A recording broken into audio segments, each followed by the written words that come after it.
Hello, hello, je suis ravie de vous retrouver pour cette guidance Oracle Astro des Capricornes et ascendant Capricorne. Alors, comme tous les mois, autant vous dire que Pluton est concentré sur le Capricorne. Alors, ce qui est intéressant, c'est qu'il est à 28 degrés ce mois-ci. Il va être rétrograde d'ailleurs. Il l'est déjà, je pense.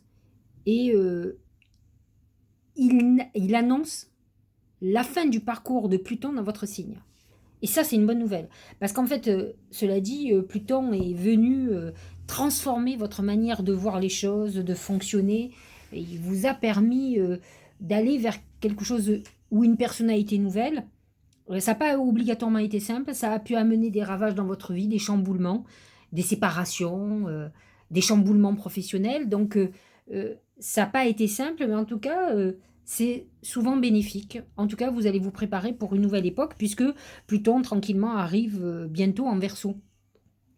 On espère beaucoup avec cette connotation Verseau. Peut-être l'ère du Verseau, il serait temps, parce que pour le moment, c'est l'ère du chaos. Bon, enfin bref.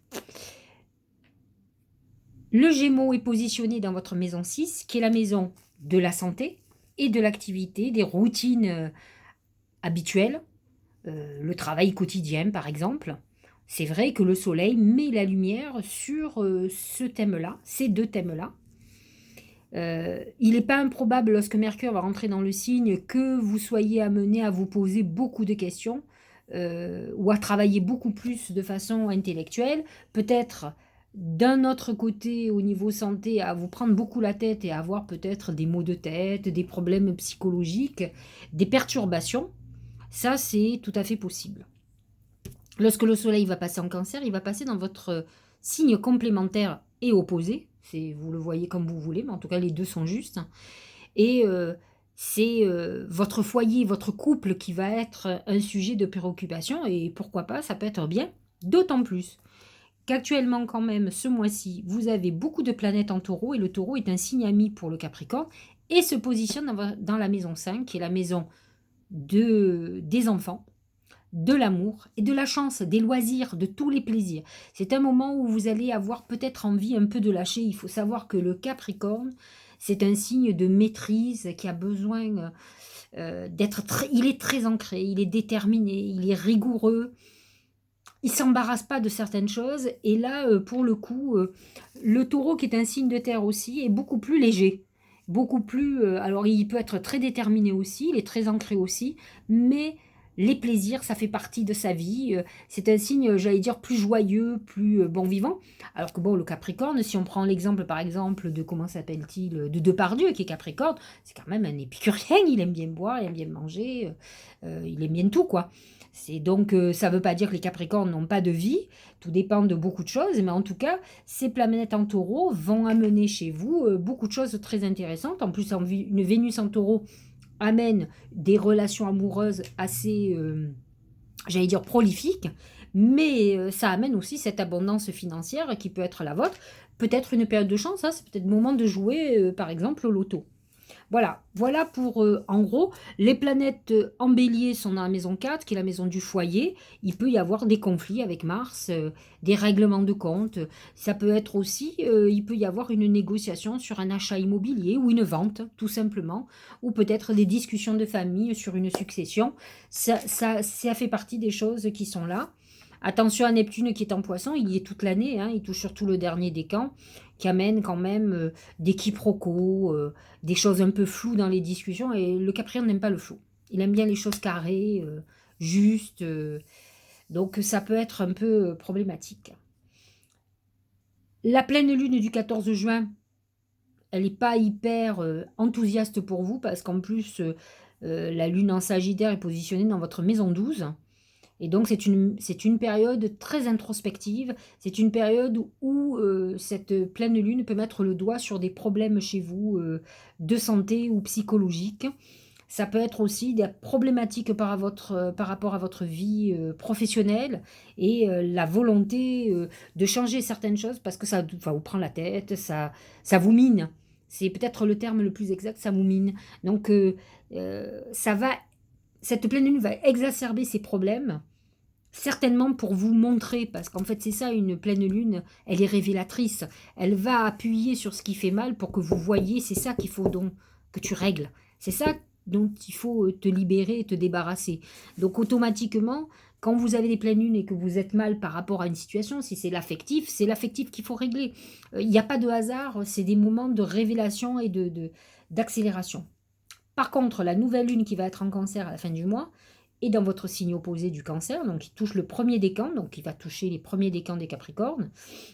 Elle est opposée à votre soleil, mais donc elle est positionnée dans votre maison 7, qui est la maison du couple, de la relation aux autres. Donc la lune en cancer, elle se nourrit, elle se guérit, elle est introspective, elle n'est pas extravertie. Par contre, elle est intuitive et c'est vrai que vous pourriez être, comment dire, confronté au regard des autres ou au jugement des autres. Ça peut être quelque chose qui touche votre nouvelle lune. En tout cas, c'est ce qui est annoncé. Alors, voyons un peu ce que disent les oracles. C'est l'encre. C'est plutôt positif, l'encre. En tout cas, premièrement, c'est une quête d'harmonie et de retrouver ou d'aller vers l'équilibre. Maintenant, pour ceux qui ont fait un gros travail en amont, bah, vous êtes dans une phase de stabilisation. L'encre, c'est l'ancrage, c'est vraiment le Capricorne qui est les deux pieds dans la terre, qui sait où il va, qui est déterminé, qui est tout sauf instable. Donc, vous êtes dans cette phase de stabilité ou en tout cas de recherche d'équilibre. En tout cas, vous êtes sur la bonne voie pour ça. Au niveau du travail, c'est les yeux. Les yeux, je vous l'ai déjà expliqué, ce sont des choses, c'est la vision des choses, c'est être visionnaire. Alors ça peut être une projection, il faut savoir que les Capricornes sont dirigés par Saturne, donc c'est Chronos, le temps. Et c'est vrai qu'ils sont capables de travailler dur pour un projet qui est pour dans un an ou deux, même plus. Ils ont cette capacité sur le long terme. Et là, effectivement, vous avez une vision sur le long terme, une vision pour une stabilité. J'ai souvent entendu des Capricornes qui me disent: oh là, moi, je bosse beaucoup, mais à tel âge, pour moi, c'est la retraite. Et quand je vous dis tel âge, c'est style 45 ans. Donc, ils sont capables de faire des projections comme ça sur du très long terme, même sur 10 ans, même plus, parce qu'ils savent où ils veulent aller. Et beaucoup, j'ai souvent entendu ça, beaucoup de Capricornes qui en fait travaillent énormément pour pouvoir à un moment donné engranger et vivre par exemple de leur rente, de choses comme ça, c'est leur objectif et je trouve pas ça inintelligent. Alors peut-être c'est la Vierge qui parle, le deuxième signe de terre, mais ils ont cette capacité et en tout cas cette lucidité. Vous êtes dans cette phase où vous êtes en train de mettre en place des projets sur le long terme et vous voyez. Alors, il faut faire attention parce que les yeux, c'est aussi des personnes qui vous surveillent. Alors, si vous avez votre propre entreprise, attention à vos concurrents, à des gens qui observent beaucoup et qui peut-être voudraient prendre votre place. Donc, faites attention, c'est l'adversité quand même, les yeux, c'est le mauvais œil. Donc, c'est des gens qui ont envie peut-être que vous cassez la figure. Alors, je suis assez rassurée parce qu'avec l'encre à côté, ça veut dire que vous êtes bien les pieds dans la terre, donc ils ont du taf avant de vous faire tomber. Mais en tout cas, on va essayer. Donc faites attention à ceux qui vous surveillent, qui vous écoutent. Il y a de l'espionnage dans tout, hein, donc on n'y pense pas. Moi, je suis pas du style à penser à ça, mais de plus en plus, je trouve que les gens sont capables de beaucoup de choses pour obtenir ce qu'ils veulent. Enfin, en fait, on est dans une période où les gens sont un peu sans foi ni loi. C'est une perte de valeur importante, hein, mais bon. En tout cas, il y a ça. Les yeux, c'est aussi ça, donc indépendamment de votre manière d'être visionnaire, c'est aussi se méfier de ce qu'il y a autour de vous, mais bon, voilà ce qui est annoncé. L'amour, c'est l'arbre nu, c'est l'effondrement, quoi, c'est quelque chose qui s'arrête, c'est un effondrement amoureux. Alors soit volontaire, soit involontaire, mais en tout cas c'est un passage qui peut être très difficile. Avec les yeux à côté, c'est aussi un passage où effectivement il y a eu une trahison quelque part et donc il y a votre monde qui s'effondre. Ça peut mettre à mal votre équilibre, cette encre qui est une quête de trouver un équilibre, mais qui peut être vacillante actuellement. Et de toute façon, vous allez œuvrer pour pouvoir retrouver ça. Donc attention, l'arbre nu est une période de rupture amoureuse, d'effondrement amoureux, de période un peu douloureuse, où on fait un deuil, il y a quelque chose qui s'effondre, tous les espoirs. Alors, attention, hein, c'est pas parce que vous pensez que c'est terminé que ça l'est. L'effondrement peut être quelque chose que l'on vit soi-même, hein. avec son analyse. Maintenant, le problème de tous les gens qui sont signes de terre et qui sont comme le Capricorne très terre à terre, c'est que vous allez avoir une analyse objective, mathématique, mais pas intuitive. Moi, par expérience, ça a mis à mal mon côté matheux, parce que je suis une matheuse, et en fait, et cartésienne quand même, malgré mes dons. C'est vrai que j'ai appris, justement, parler des yeux, c'est pas ce qu'on voit avec les yeux qui est obligatoirement la réalité. Et c'est pas parce qu'aujourd'hui, on est dans une situation où on voit pas d'issue qu'il n'y en aura pas une. C'est ça le mystère et l'extraordinaire de la vie. Moi, j'adore la vie à cause de ça, parce que vous pensez que vous êtes au bout du rouleau, qu'il n'y a plus rien, et pas un truc par magie qui se passe. C'est cette magie-là que j'aime dans la vie. Alors, c'est normal hein, de baisser les bras, de se dire c'est fini, c'est terminé. Et à la fois, parfois, il vaut mieux se dire ça et avoir une bonne surprise. Donc, vous êtes plutôt dans cette phase-là où vous observez que finalement, vous êtes dans une situation sentimentale de fin, où vous êtes sur un champ de ruines. Peut-être que c'est déjà fini depuis un moment, mais que vous n'êtes pas encore reparti. L'encre nous dit que vous avez besoin de retrouver cet équilibre. En tout cas, il faut déjà commencer par trouver un équilibre intérieur pour pouvoir trouver quelqu'un qui puisse vous apporter un équilibre. La baleine, pour la santé, ça peut être la santé morale. Alors, ce qui est amusant, c'est que la baleine, c'est le cancer. C'est votre signe, alors cancer, pas la maladie, hein, le signe du cancer astrologique, qui est votre signe complémentaire.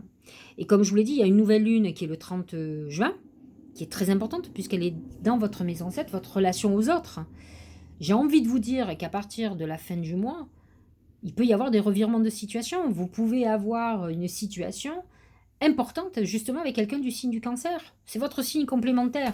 C'est un signe qui est beaucoup plus normalement dans l'émotionnel. Alors parfois c'est l'inverse, hein, ça arrive, j'en connais. Mais en tout cas, il y a une notion de cancer. Donc pour la santé morale, ça peut être des moments de fortes émotions. Certains Capricornes peuvent être, selon leur âge, être dans une période où vous avez envie d'enfanter, de faire un enfant. C'est des périodes, c'est la maternité la baleine hein, quand même, donc c'est le côté paternel ou maternel qui est très important, qui peut vous titiller actuellement.